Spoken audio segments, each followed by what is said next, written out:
C'est aux profondeurs les plus secrètes du cœur de l'homme qu'achoppe le mystère de Dieu.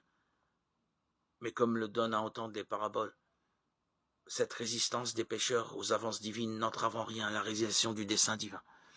Elle en devient paradoxalement l'instrument, car c'est à travers la faiblesse de Jésus que se dévoile la toute-puissance de Dieu. Cette faiblesse du Fils de l'homme a, il est vrai, des profondeurs de mort, et, conscient des horizons de sa mission, Jésus se décide à les laisser entrevoir. En une progression dramatique de 3 prédictions successives concernant son propre dessein, Jésus scande sa marche vers la mort et la résurrection. Ces annonces ne constituent cependant pas une sorte de point de départ absolu. Elles prolongent les discrètes et énigmatiques prophéties dont nous avons parlé dans les précédents audios. Elles sont liées aux grands gestes symboliques qui les préparent et leur donnent leur plénitude de sens. Presque dès le début de son ministère, la perspective d'une mort violente a hanté l'esprit du Christ.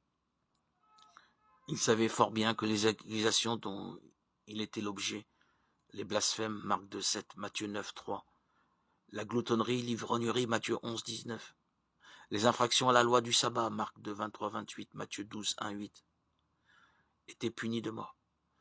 À plusieurs reprises, il n'a échappé à cette menace que par la fuite, Luc 4, 30, Jean 8, 59.